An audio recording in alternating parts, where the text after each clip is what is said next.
मेरी आवाज जहां तक पहुंच रही है, देश के प्रथम राष्ट्रपति राजेंद्र बाबू की इस जन्मभूमि को, मौलाना मजरूल हक साहब की कर्मभूमि को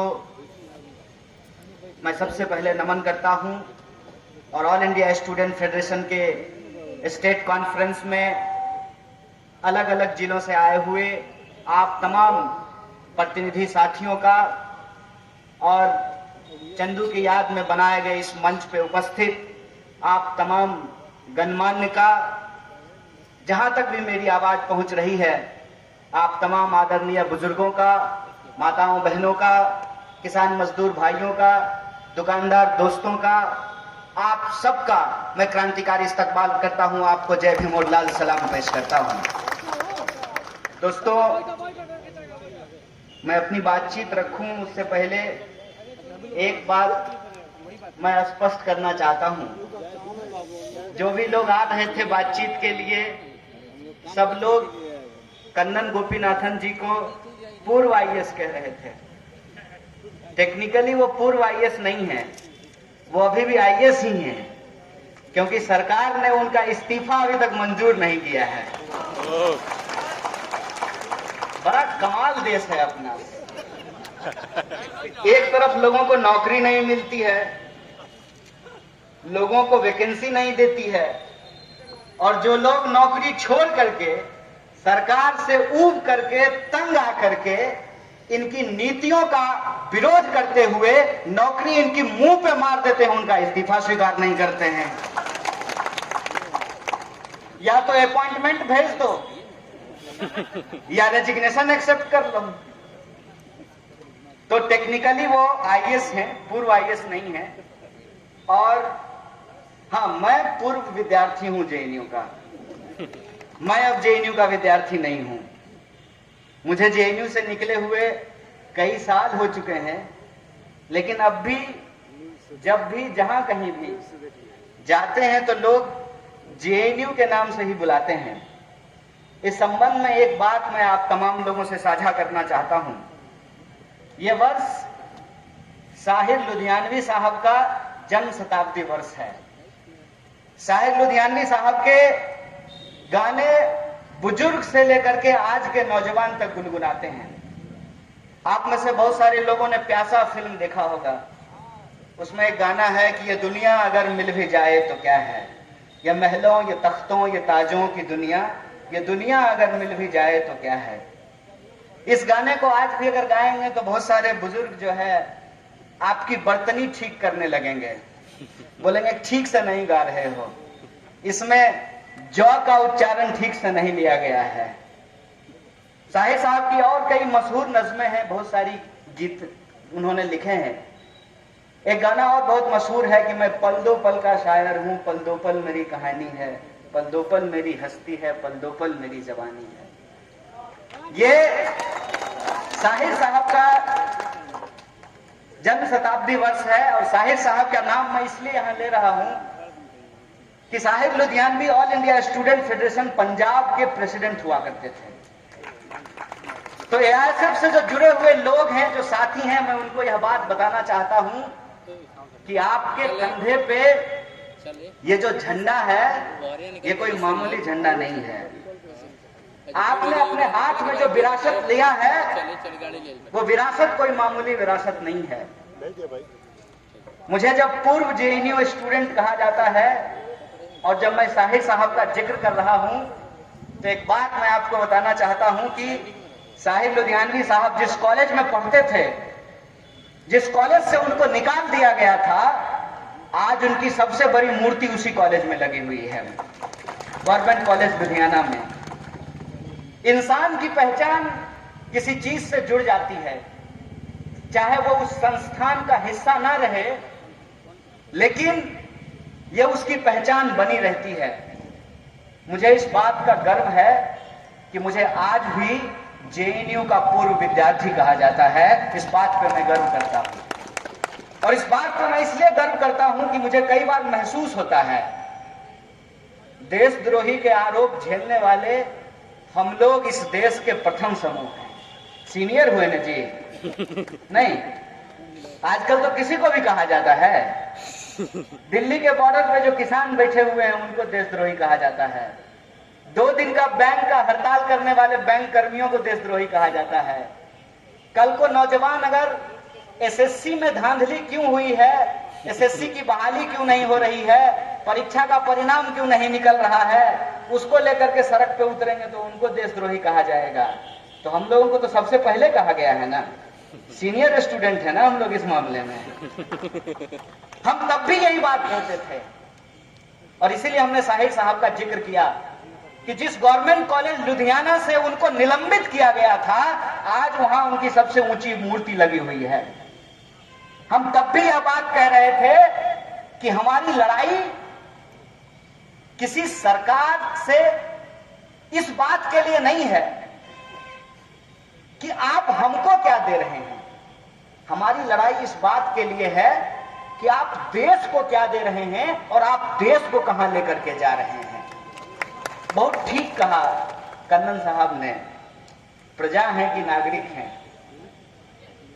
ये बहुत जरूरी सवाल है। अगर नागरिक हैं तो सरकार को हमको कुछ नहीं देगी। सरकार कौन होती है? 8,500 करोड़ का विमान खरीदा गया है प्रधानमंत्री के लिए, उनका बाप का पैसा है? किसका पैसा है? किसका पैसा है बताइए? देश की जनता का पैसा है ना। जबरदस्ती 56 इंच का छाती चौड़ा करके घूम रहे हो जी। अब बेवकूफ समझते हो हम लोगों को।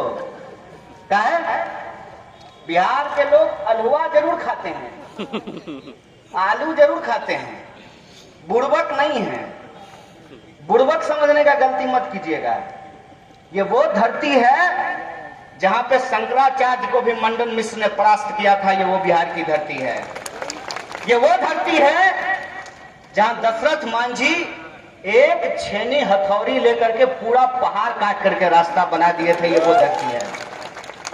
ये याद रखिएगा कि ये हमारी परिस्थिति है कि रोजी रोजगार के लिए, इलाज के लिए, नौकरी के लिए, शिक्षा के लिए हमको दूसरे राज्यों में जाकर के काम करना पड़ता है। ये हमारी मजबूरी है। लेकिन ये याद रखिएगा कि हम मेहनत करने वाले लोग हैं, हम मेहनत का सावान हैं। अगर हम आपका गंदगी उठा करके आपका घर चमका सकते हैं, आपके दफ्तर को सुंदर बना सकते हैं, आपको वोट देकर के प्रधानमंत्री बना सकते हैं, तो कान पकड़ करके गद्दी से नीचे भी उतार सकते हैं। इस बात को याद रखिएगा। इस बात को याद रखिएगा कि चिड़िया जब आकाश में उड़ती है ना, तो उसको लगता है कि हम ऊपर से दुनिया देख रहे हैं, लेकिन चिड़िया ये महसूस नहीं करती है कि नीचे खड़े लोग भी चिड़िया को उड़ते हुए देख रहे होते हैं। क्या कहते थे ये? इस देश की सबसे बड़ी समस्या है परिवारवाद। ठीक है, मान लेते हैं इस देश की सबसे बड़ी समस्या है परिवारवाद। बेबी शाह को बीसीसीआई का सेक्रेटरी कैसे बनाया गया है? ये परिवारवाद है कि नहीं है? बेबी शाह। और यही बात मैं घूम घूम करके पूछता था। जब मैं पिछली बार सिवान आया था स्टेडियम में भाषण देने के लिए, तो रास्ते में कुछ लोग हम पर पत्थर फेंका था, पत्थर बने फूल। वो पत्थर हमारे लिए फूल है और तुम बेवकूफ वाला फूल हो। कैसे कि तुम फेंक रहे हो पत्थर, तुम्हारे हाथ में जिम्मेवारी दे दिया है कि सरकार से जो लोग सवाल पूछे उसको देशद्रोही बता करके उसके ऊपर पत्थर मारो। पत्थर अगर नहीं पहुंच रहा है तो फेसबुक पर जाकर के गाली दो, ट्विटर पर जाकर के गाली दो, यूट्यूब पे जाकर के गाली दो। हमको गाली देने से 2 करोड़ नौकरी मिलेगा? अगर ऐसा है तो मैं रोज भोरे भोर फेसबुक लाइव पे आ जाऊंगा और देश के सभी नौजवानों को कहूंगा कि भरपूर आप हमारे साथ पुष्ट को गाली दीजिए अगर आपको नौकरी मिल जाए तो। मिल जाएगा क्या? दूसरे से नफरत करके हमारे जीवन में प्रेम का प्रवाह नहीं होने वाला है। दूसरे को गाली दे देने से हम सम्मानित नहीं हो जाएंगे। और हमारे ऊपर पत्थर फेंकने के लिए अनपेड लेबर है, पैसा भी नहीं मिला होगा उसको। नेताजी कहे होंगे 500 रुपया देंगे, तेल भरवा लेना। अब तो 500 रुपया में आधा टंकी तेल भी नहीं होगा। क्या 500 रुपया में आधा टंकी तेल होगा? 500 रुपया में कहेंगे तेल भरवा लेंगे, अब पत्थर ले लो, पत्थर फेंक देना, उसके बाद तुम देशभक्त हो जाओगे। बाबू रे, ये देशभक्ति नहीं है, ये बेवकूफी है। अगर तुम सच में देशभक्त हो तो तुमको ये सवाल इस सरकार से पूछना चाहिए कि ये कैसा राष्ट्रवाद है कि देश की राष्ट्रीय संपत्ति रेलवे बेची जा रही है। बताइए, लिखा जाता था ना, पटना जंक्शन पे लिखा हुआ होगा, सिवान स्टेशन पर भी लिखा हुआ होगा कि रेल राष्ट्र की संपत्ति है। तो जो सरकार रेलवे को बेच रहा है वो देशद्रोही है कि हम सवाल पूछने वाले देशद्रोही हैं? इस पे आप हमको विचार करके बताइए, कैसा राष्ट्रवाद है भाई? राष्ट्रीय संपत्ति को निपटाए जा रहे हैं। और जो सवाल पूछता है, हम तब भी कहते थे, देखिए हम आपका नमक खाए हैं, आपके टैक्स के पैसा से हम पढ़ते हैं, और जो ज्ञान हमको मिला है उसके आधार पे हम सरकार से सवाल पूछते हैं कि ये साहब वादा किए थे आप हर साल 2 करोड़ नौकरी देने का, वादा किए थे हमारे खाते में 15 लाख रुपया पहुंचाने का, वादा किए थे अच्छा दिन लेकर के आने का, अब बना दी हैं अपने बेटा को बीसीसीआई का सेक्रेटरी। हमको दे दिए हैं पत्थर कि तुम पत्थर चलाओ, अब बेटा को दे दिए हैं बीसीसीआई, उसको दे दिए हैं आईपीएल कि तुम आईपीएल खेलवाओ। 21 साल में 2 आईपीएल हो रहा है। बीपीएससी का बहाली टाइम पे नहीं निकलता है, 6-7 बार का बीपीएससी का बहाली एक के बार में निकलता है, लेकिन आईपीएल लेट नहीं होना चाहिए। अब ये देखे थे ना, आईपीएल बिना दर्शके का हुआ होता था, स्टेडियम में दर्शक नहीं था, पीछे से वीडियो रिकॉर्डिंग में आवाज सेट कर दिया था जनता का चिल्लाने का। अब फिर हो रहा है, आईपीएल टाइम पर होगा, एसएससी का एग्जाम टाइम पर नहीं होगा, बीपीएससी का एग्जाम टाइम पर नहीं होगा, रेलवे का बहाली टाइम पर नहीं होगा। और रेल तो अद्भुत है, कल परसों एक वीडियो देख रहे थे, उल्टा ही रेल चल रहा था। बताइए, जिनसे रेल नहीं संभल रहा है वो देश क्या खाक संभालेंगे? वो देश क्या संभालेंगे? लेकिन उनका जो प्रचार है वो प्रचार बड़ा लाजवाब है। अब प्रचार की ताकत तो होती है, प्रचार की ताकत तो ऐसी होती है कि बार बार अगर कोई बात आपको कही जाएगी तो आप मान लीजिएगा, हम कहेंगे तो नहीं मानिएगा। हेमा मालिनी कहेगी तो मानिएगा? क्या से कहेंगे? नहीं मानिएगा। हेमा मालिनी कहती है कि कैंट देता है शुद्ध पानी, तो घर में कैंट लगा लेते हैं। हेमा मालिनी कह रही है ना, कोई कन्हैया कुमार कह रहा है कि नहीं लगाएंगे। हेमा मालिनी बोली है ड्रीम गर्ल, तो लगा लेंगे कैंट का पानी, शुद्ध देगा। शुद्ध है कि नहीं है ये मालूम नहीं है। कोई आकर के कह दिया ठंडा मतलब कोका कोला पिए जा रहे हैं, अब माँ कह रही है कि बेटा छाछ पी लो, लस्सी पी लो, तो लस्सी पिएंगे जी, उसमें क्या है, कोका कोला पिएंगे तो जो है, क्या कि कोहली बोला है कि कोका कोला पी लीजिए, कोहली बोल रहा है ना, तो पी लेंगे। प्रचार में ताकत तो होती है, नहीं होती है? आप में से कितना लोग फेयर एंड लवली लगाए हैं? लगाए हैं ना, मुंह गोरा हुआ। प्रचार में ताकत होती है। तो इस देश में हमने एक ऐसा सरकार चुना, वो घड़ी डिटर्जेंट की तरह नहीं है, पहले इस्तेमाल करें फिर विश्वास करें, ऐसा नहीं। प्रचार पे हमने एक सरकार चुन दिया है। प्रचार पे कोई ये पूछने को तैयार नहीं है कि उस प्रचार की हकीकत क्या है। क्या सच में फेयर एंड लवली लगाने से मुंह गोरा होता है? सच में ठंडा मतलब कोका कोला होता है? सच में केंट शुद्ध पानी देता है? इस बात की पड़ताल किए बिना, इस बात की तफ्सीस किए बिना हम उस बात को मान लिए हैं।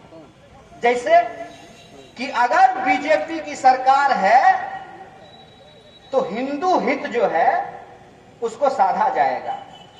बहुत बढ़िया बात, खुशी की बात है। हिंदुओं का हित अगर साधा जाए तो बड़ी खुशी की बात है। लेकिन एक बात हमको बताइए, रेलवे बिक जाएगा, रेलवे की नौकरी समाप्त कर दी जाएगी, इसमें हिंदुओं का हित है कि अहित है? सोचिएगा जरा। अगर एसएससी एग्जाम नहीं लेती है, एसएससी परीक्षा नहीं लेती है, परीक्षा लेकर के परिणाम नहीं देती है, परिणाम दे देने के बाद नौकरी नहीं देती है, और नौकरी का रिजल्ट आ जाने के बाद ज्वाइनिंग नहीं करवाती है, इसमें हिंदुओं का हित है कि अहित है? देश की राष्ट्रीय संपत्तियों को अगर बेच दिया जाता है, औने पौने दामों में बेच दिया जाता है, इसमें हित है कि अहित है? इसको जानते हैं क्या कहते हैं? कि कभी कभी हमारे घर में भी ये इस्तेमाल किया जाता था। जैसे बच्चा अगर किसी बात के लिए जिद कर रहा हो तो उस बच्चे को बहलाने के लिए अलग अलग तरीके के नुस्खे अपनाए जाते हैं। जैसे मान लीजिए कि एक बच्चा को भूख लग गया है, वो अपनी मां को कह रहा है कि मम्मी बिस्कुट दे दो, ठीक है? तो मम्मी उसको उठा करके अलमारी पे बिठा देगी। तो बच्चा बिस्कुट मांगेगा, कहेगा कि मम्मी नीचे उतार दो, कहेगा बच्चा नीचे उतार दो, बिस्कुट मांगना बंद कर देगा। इस देश की जनता अपने सवालों पर पहुंचे, अपने सवालों पे हम विचार कर सकें, उससे पहले ही एक नया सगुफा छोड़ दिया जाता है। आज हमसे सिवान के एक पत्रकार ने पूछा कि मोदी जी दाढ़ी बढ़ा लिए हैं, इस पे आप क्या कहना चाहते हैं? हम बोले इसका क्या मतलब है? मोदी जी दाढ़ी बढ़ा लें कि मोदी जी माथा मुड़वा लें कि आधा माथा मुड़वा लें, उसमें हड्डी चुन्ना लगवा लें, कि भौवा मुड़वा लें किसी दिन वो, इससे देश को क्या लेना देना है? ऐसा है क्या कि जैसे उनकी दाढ़ी बढ़ेगी उसी हिसाब से इस देश में रोजगार के अवसर बढ़ने शुरू हो जाएंगे? ऐसा है क्या कि जैसे उनकी दाढ़ी बढ़ेगी वैसे ही आपकी आमदनी बढ़नी शुरू हो जाएगी? इसका क्या मतलब है? मोदी जी मोर को खाना खिलाते हैं, मोदी जी सुग्गा को अपने हाथ पे टहलाते हैं, इससे हमको क्या लेना देना है? ये देश का मुद्दा है क्या? फिर हमको लगता है कि धीरे धीरे धीरे धीरे हमको इसकी आदत लगाई जाती है। जो बात पहले अखबार के आखिरी पन्ने पे हुआ करता था कि किस हीरोइन का किस हीरो के साथ चक्कर चल रहा है, ये अखबार के आखिरी पन्ने पे हुआ करता था। वो आखिरी पन्ने का खबर देश के अखबार के पहले पन्ने पे पहुंच गया, और जो खबर को अखबार के पहले पन्ने पे होना चाहिए था वो खबर को अखबार से गायब कर दिया गया है। आपको खबर है क्या कि आपके इर्द गिर्द क्या हो रहा है? इस देश के लोगों के साथ क्या हो रहा है? आपके शहर के साथ क्या हो रहा है? मैं जब आ रहा था तो हम और कन्नन साहब आपस में बात कर रहे थे, क्योंकि जहां भी जा रहे थे ना तो एक बड़ा सा सीमेंट का टुकड़ा रोड के बीच में रखा हुआ है। तो हमको पूछे कि इसका क्या मतलब है? हम बोले हमको भी नहीं पता कि इसका क्या मतलब है। तो एक लड़का जो गाड़ी में था वो बोला कि सर ये तो कुछ नहीं है, लोग तो सड़क पे गेहूं सुखाते हैं। तो कन्नन बोले कि गेहूं सुखाता है, चलो वो तो कोई काम है, लेकिन इस सीमेंट का टुकड़ा आपके रोड पे पड़ा हुआ है, इसका क्या मतलब है? ऐसा है कि नहीं है? सिवान के कई सड़कों पे आप घूम करके देखिए तो सीमेंट का टुकड़ा पड़ा हुआ है, मेन हॉल खुला हुआ है, गटर में पानी पास नहीं कर रहा है, बिजली 24 घंटे नहीं आती है, इंटरनेट आधा घंटा स्पीड से चलता है बुलेट ट्रेन से, आधा घंटा के बाद ईएमयू बन जाता है। ये आपके साथ रोज हो रहा है। इस सवाल से आपको कोई लेना देना नहीं। आपके जीवन की जो वास्तविकता है, जो सच्चाई है, उस बात से आपको दूर कर दिया गया है। और आप किसमें चर्चा कर रहे हैं? दीदी बंगाल जीतेगी। अरे दीदी बंगाल जीतेगी कि हार जाएगी, आपको नौकरी मिलेगी? आपका सेशन जो 3 साल का सेशन 5 साल में होता है, वो 3 साल में सेशन हो जाएगा। आपके यहाँ जो लाइसेंस बनवाने में घूस लिया जा रहा है, वो घूस मिलना बंद हो जाएगा। आपके यहाँ के लोग जो घर परिवार छोड़ करके दूसरे देश में जाकर के काम करते हैं, ये माइग्रेशन रुक जाएगा। आपके यहाँ के किसानों को जो फसल का दाम नहीं मिलता, उनको फसल का दाम मिलने लगेगा। सरकारी नौकरी मिलने के बाद भी लोगों को पेंशन नहीं मिलता, ये पेंशन चालू हो जाएगा। ये सवाल आपके जीवन के वास्तविक सवाल है। आपकी जीवन की जो अपनी वास्तविकता है, उससे आपको दूर कर दिया गया है। और दूर की कोई घटना जिसका आपके जीवन में कोई लेना देना नहीं है, उसमें आपको उलझा दिया गया है। एक बात बताइए हमको, ये जो गैर जरूरी मुद्दे हैं, ये जो हिंदू मुसलमान का झगड़ा है, ये जो मंदिर मस्जिद का रगड़ा है, ये जो जात पात की लड़ाई है, ये क्यों है? ये इसलिए है कि एक कहानी मैं आपको सुना देता हूं। बचपन में पढ़े थे हम लोग स्कूल में कि एक सेठ बीमार था और उस सेठ के 4 बच्चे थे। चारों बच्चे आपस में लड़ते रहते थे। सेठ को इस बात की चिंता थी कि मेरे मरने के बाद ये चारों भाई आपस में लड़ेंगे और सारा संपत्ति जो हमने मेहनत से कमाया है, उसको ये बर्बाद कर देंगे। वो सेठ बेड पे पड़ा हुआ था और एक दिन अपने चारों बच्चों को बुलाया और चारों को 4 लकड़ियों का एक गट्ठर दिया, बारी बारी से कहा तोड़ करके दिखाओ। कोई भाई उसको तोड़ नहीं पाया। फिर उस लकड़ी को एक एक करके दिया, सबने उसको तोड़ दिया।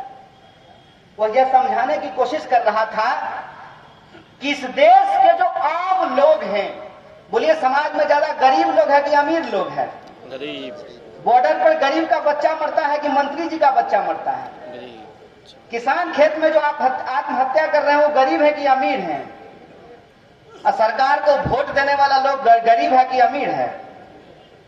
तो ऐसा कैसे हो रहा है?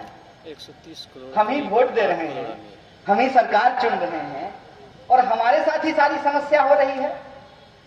कभी तो आपके मन में यह विचार आना चाहिए ना कि भाई हमको सरकारी नौकरी नहीं मिल रही है, सरकारी नौकरी अगर मिल भी जाए तो हमको पेंशन नहीं मिलेगा। और जिस एमएलए को आप वोट देते हैं ना, अगर वो एक बार एमएलए बन गया है तो उनको जीवन भर पेंशन मिलेगा। भाई ऐसा कैसे हो सकता है? क्या सिपाही जी, कि माने विधायक को पेंशन मिलेगा, आपको पेंशन नहीं मिलेगा? बैंक में काम करने वाले को पेंशन नहीं मिलेगा, रेलवे में काम करने वाले को पेंशन नहीं मिलेगा, लेकिन मंत्री जी को पेंशन मिलेगा। ये बेईमानी है कि नहीं है? है ना? अरे बोलिए, डरते का है? वेतन थोड़ी बंद कर देगा सरकार। ये बेईमानी है ना? वो तो बेईमान को बेईमान कहना गलत बात है। बेईमान को बेईमान कहना पड़ेगा ना। अब बेईमान को बेईमान कहते हैं तो कहते हैं कि आप देश की आलोचना करते हैं। चुप लुच्चा, तुम देश कब से हो गया जी? देश हम हैं। देश में रहने वाले जो 135 करोड़ लोग हैं, उनसे देश बनता है और उनके हक और अधिकार की बात करना ही देश की बात होती है। मन की बात, अपने मन की बात, हमारे काम की बात कब होगी? इस देश के आम आवाम की बात कब होगी? इस देश में जो शिक्षा की हालात पैदा की गई है, उस पर सवाल कब खड़ा किया जाएगा? कोई ये सवाल क्यों नहीं पूछता है कि जब राष्ट्रपति जी का वोट एक और जूता सिलने वाला का वोट एक, फॉर्चूनर पर चलने वाला का वोट एक, हेलीकॉप्टर पर उड़ने वाला का वोट एक और एवन साइकिल पर घूमने वाला का वोट एक, जब इस देश के संविधान ने हमको बराबरी का अधिकार दिया है, तो ये बात हम क्यों नहीं बोलेंगे कि राष्ट्रपति हो या चपरासी की संतान, सबको शिक्षा एक समान? ये बात हम क्यों नहीं बोलेंगे? ये बात हम क्यों नहीं बोलेंगे कि अगर देश को मजबूत बनाना है तो देश के नागरिकों को मजबूत बनाना पड़ेगा? और देश के नागरिक कैसे मजबूत होते हैं? देश के नागरिक जिम जाने से खाली मजबूत होंगे? 21वीं सदी में हम लोग रहते हैं। 21वीं सदी को कहते हैं कि यह तकनीकी युग है, यह सूचना क्रांति का युग है। इस सूचना क्रांति के युग में शरीर से सिर्फ ताकत नहीं होता है, 56 इंच आपका है कि नहीं है, हम इंची टेप लेकर के नापने के लिए नहीं गए हैं, लेकिन आपका ऊपर का महल खाली है, ये बात हम जरूर समझते हैं। हम आपसे ये पूछना चाहते हैं कि देश की मजबूती देश के लोगों से होगी, और देश के लोग कैसे मजबूत होंगे? जब उनको पढ़ने की व्यवस्था दी जाएगी, जब उनको पढ़ाया लिखाया जाएगा। अंग्रेजी में कहावत है, नॉलेज इज पावर। एक बड़े विद्वान ने लिखा कि नॉलेज इज पावर, ज्ञान में शक्ति होती है। भगत सिंह ने लिखा है कि बम और पिस्तौल इनकलाब नहीं लाते हैं, विचारों की शान की जरूरत होती है। नेल्सन मंडेला लिखते हैं कि education is the most powerful tool weapon which you can transform the society. किसी भी समाज को बदलने के लिए शिक्षा की जरूरत होती है। और आपने शिक्षा की हालत क्या की है? आप लगातार शिक्षा के बजट को घटा रहे हैं। शिक्षा का बजट आप लगातार क्यों कम कर रहे हैं? शिक्षा का बजट आप लगातार इसलिए कम कर रहे हैं कि पढ़ने लिखने वाले लोग पैदा होना बंद हो जाएं। क्योंकि जब पढ़ लिख लेगा तो सवाल पूछने लगेगा, और जब सवाल पूछने लगेगा तो नागरिक बन जाएगा, और जब देश में रहने वाले लोग नागरिक बन जाते हैं तो राजा होने का इनका गुमान चूर चूर हो जाता है, चकनाचूर हो जाता है। इसीलिए लोगों को मूर्ख बनाए रखना बहुत जरूरी होता है। और आज जो गुलामी की जंजीर है वो दिखती नहीं है। वो कहानी आपने सुनी होगी कि हाथी के बच्चा को पकड़ लेते हैं और उसके पैर में एक जंजीर डाल देते हैं। हाथी का बच्चा बार बार उस जंजीर को तोड़ने की कोशिश करता है, लेकिन उस जंजीर को वो तोड़ नहीं पाता। धीरे धीरे उसके दिमाग में यह बात बैठ जाती है कि वो जंजीर वो तोड़ नहीं सकता। एक दिन हाथी का बच्चा बड़ा हो जाता है, हाथी हो जाता है, जंजीर छोटा हो जाता है, फिर भी उसके पांव उस जंजीर में जकड़े रहते हैं, क्योंकि बचपन में उसके दिमाग में यह बात बैठ गई है, वो जंजीर नहीं तोड़ सकता है। हम हाथी का बच्चा है, हम मनुष्य का बच्चा है। हम मनुष्य का बच्चा है, हम सोच सकते हैं, हम पढ़ सकते हैं, हम समझ सकते हैं, हम सवाल खड़ा कर सकते हैं, और अपने सवालों पर लोगों को संगठित कर सकते हैं, और लोगों को संगठित करके हमारे हक और अधिकार को जो छीनने वाली सत्ता है, जो शक्ति है, उसको हरा सकते हैं, और भगत सिंह के सपनों का भारत का निर्माण कर सकते हैं। ये हमारा मनुष्य होने का ताकत होता है। इसीलिए मैं आप तमाम विद्यार्थियों को जो इस प्रतिनिधि सेशन में आगे चल करके हिस्सा लेंगे, उनसे मैं आग्रह करने के लिए आया हूं कि एक गंभीर दौर से हमारा देश गुजर रहा है। इस गंभीर दौर में हमको इस बात को समझना होगा कि आज के डेट में हमको इस देश में नागरिकों के अधिकार को बचाने की जरूरत है। नागरिक होने के उस एहसास को बचाने की जरूरत है। और यह जो भारत भूमि है, जहां पर एक से एक विभूतियों ने जन्म लिया है, जो हमारा गौरवशाली इतिहास है, उस इतिहास को याद करते हुए इस वर्तमान में संघर्ष करके न्याय और बराबरी के लिए लड़ करके हमको बेहतर भविष्य का निर्माण करना होगा। बोलिए साथियों, आपने जो इस AISF का झंडा उठाया है, आप बेहतर भारत के निर्माण के लिए संघर्षरत हैं कि नहीं है? आप इसको लेकर के आगे चलना चाहते हैं कि नहीं चलना चाहते हैं? जब चलना चाहते हैं तो एक आखिरी बात बोल करके मैं अपनी बात को समाप्त करूंगा कि ये लड़ाई गंभीर है। इस लड़ाई में आपको बहुत सारी तकलीफों का सामना करना पड़ सकता है। हो सकता है कि जब आप ताकतवर लोगों के सामने सवाल खड़ा करेंगे तो आपको विभिन्न तरह की कठिनाइयों का सामना करना पड़ सकता है। लेकिन एक बात आप लोगों ने भी सुनी होगी, वह पथ क्या पथिक कुशलता क्या, जिस पथ में बिखरे सूल न हो, नाविक की धैर्य परीक्षा क्या, जब धाराएं प्रतिकूल न हो। इस प्रतिकूल परिस्थिति में हमको सच के साथ खड़ा होना पड़ेगा, हमको न्याय के साथ खड़ा होना पड़ेगा, हमको बराबरी के साथ खड़ा होना पड़ेगा, और अपने दिमाग का, अपनी तर्क शक्ति का हमको इस्तेमाल करना पड़ेगा। हमारे बहुत सारे मित्र जो भाजपा के समर्थक हुआ करते थे, वो आजकल आकर के हमसे बात करते हैं और कहते हैं कि तुम्हारी बात पहले हमको ठीक नहीं लगती थी, अब ठीक लगती है। तो हम बोले कि हमारी बात तुमको पहले ठीक क्यों नहीं लगती थी? तो बोला कि तुम जब बोलते थे ना तो मेरी भावना आहत हो जाती थी। हम बोले हम समझते हैं दोस्त, दिल है तुम्हारा, पर तुमने दे दिया है इसको एक झूठे को। वो झूठा वादा करके तुम्हारे दिल को चुरा लिया है, तुमने दिल उसको दे दिया है। कोई बात नहीं है, तुम्हारे प्यार का हम सम्मान करते हैं। क्यों कहावत है ना, दिल आया गधी पर तो परी का क्या करें।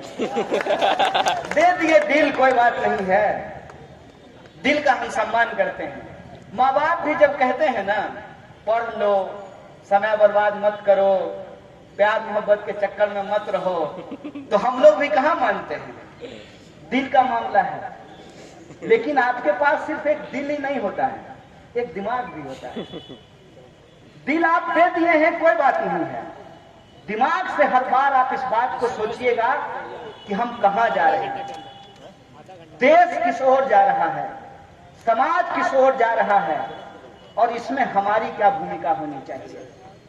आप इस बात को सोचिएगा कि जिस घर में आप रहते हैं उस घर को आपके पूर्वजों ने बनाया है। जिस बगीचे का आप आम खाते हैं उसके पेड़ को आपके पूर्वजों ने लगाया है। उनके बनाए घर में आप रहते हैं, उनके लगाए पेड़ का आप फल खाते हैं। उसको खाते हुए सोचिएगा कि वो अगर ये नहीं करते तो हमको नहीं मिलता। ये आजादी जिसको आप यूं ही समझते हैं कि ऐसे ही मिल गया है, ये आजादी ऐसे ही नहीं मिली है। अगर इस देश में, आजाद देश में, अगर हम आजादी को सुरक्षित रखना चाहते हैं और गुलामी की मानसिकता को हराना चाहते हैं तो अपनी मुट्ठी भींच करके आजाद देश में हमको आजादी की वकालत करनी होगी। इस आजादी को हमको बचाना होगा और इस आजादी को बचाते हुए हमको इस बात का ख्याल रखना होगा कि बेहतर देश का निर्माण बेहतर नागरिकों से होता है। और बेहतर नागरिक होने का मतलब यह है कि हम अपने हक और अधिकार को समझें और अपने हक और अधिकार को समझ करके तमाम लोगों के हक और अधिकार के लिए संघर्ष करें। उससे आप मजबूत होंगे, आपका समाज मजबूत होगा, आपका राज्य मजबूत होगा और मजबूत समाज, मजबूत राज्य से मजबूत देश का निर्माण होगा। इन्हीं शब्दों के साथ मैं अपनी बात को खत्म करता हूँ। शुक्रिया। इनकलाब जिंदाबाद, हमारी एकता जिंदाबाद।